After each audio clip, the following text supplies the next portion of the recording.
નમસ્કાર મિત્રો, ડીઆર ન્યૂઝમાં આપનું સ્વાગત છે. હું દિનેશસિંહ રાઠોડ. આજે આપણે જોઈશું સ્ટેચ્યુ ઓફ યુનિટી ખાતે રંગબેરંગી પતંગિયાઓથી સમૃદ્ધ બટરફ્લાય ગાર્ડન ધરાવે છે 70 વિવિધ પ્રજાતિઓના પતંગિયાઓ.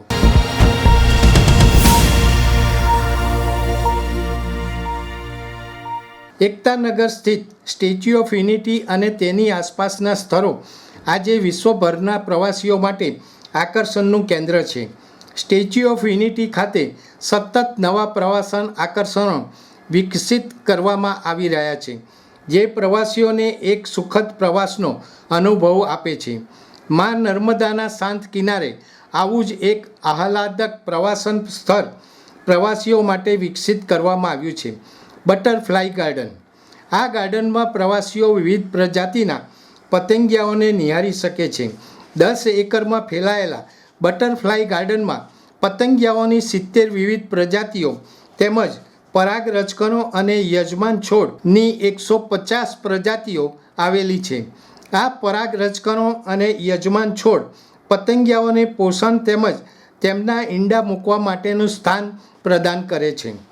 ઉલ્લેખનીય છે કે વડાપ્રધાન નરેન્દ્રભાઈ મોદીના દૂરંદેશી નેતૃત્વ હેઠળ ગુજરાતમાં એકતાનગર ખાતે સરદાર વલ્લભભાઈ પટેલની 182 મીટરની વિશ્વની સૌથી ઊંચી પ્રતિમા સ્ટેચ્યુ ઓફ યુનિટીની સ્થાપના કરવામાં આવી છે.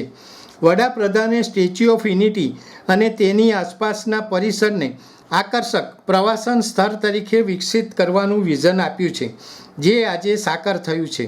મુખ્યમંત્રી ભૂપેન્દ્રભાઈ પટેલના માર્ગદર્શન હેઠળ સ્ટેચ્યુ ઓફ યુનિટી વિસ્તાર વિકાસ અને પ્રવાસન નિયમન સત્તામંડળ એકતાનગર સ્ટેચ્યુ ઓફ યુનિટીની મુલાકાતે આવતા પ્રવાસીઓની સુવિધામાં વધારો કરવા અને તેમનો અનુભવ સુખદ બનાવવા સતત કાર્યરત છે.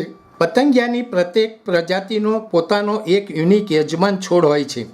બટરફ્લાય ગાર્ડનમાં રહેલી પતંગિયાઓની 70 વિવિધ પ્રજાતિઓ માટે તેમની વિવિધ આવશ્યકતાઓને પૂરી કરવાના હેતુસર 70 અલગ અલગ યજમાન છોડવાઓ ઉગાડવામાં આવ્યા છે. ઉદાહરણ તરીકે પ્લેન ટાઈગર બટરફ્લાય અકરા નામના છોડ તરફ આકર્ષિત થાય છે.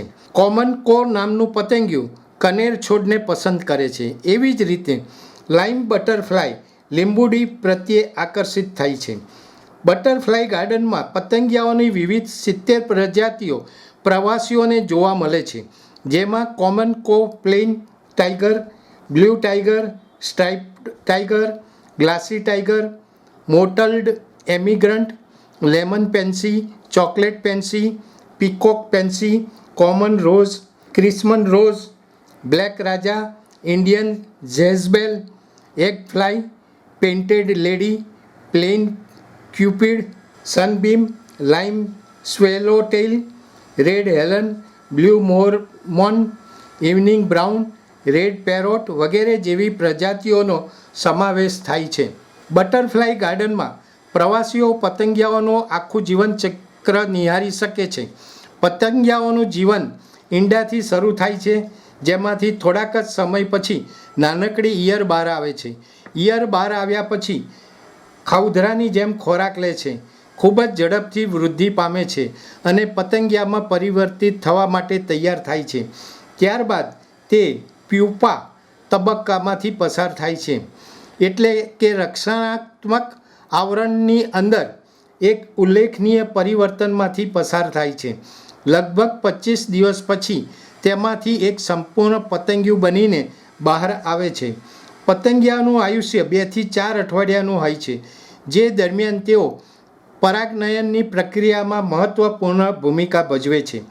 બટરફ્લાય ગાર્ડનમાં ઘૂઘરા અને હાથીસુંઢી નામના 2 વિશિષ્ટ પ્રકારના છોડ છે, જે ફક્ત નર પતંગિયાઓને જ આકર્ષે છે. બટરફ્લાય ગાર્ડનમાં 3 ફોટો પોઈન્ટ્સ આવેલા છે, એક selfie point, 2 butterfly life cycle અને 3 બટરફ્લાય ગાર્ડનનું પ્રવેશદ્વાર. પ્રવાસીઓ આ પોઈન્ટ ઉપર ફોટો પાડીને પોતાના યાદગાર અનુભવો તસવીરમાં કેદ કરી શકે છે. દર્શક મિત્રો, આવા વધુ સમાચારો માટે જોતા રહો ડીઆર ન્યૂઝ. નમસ્કાર.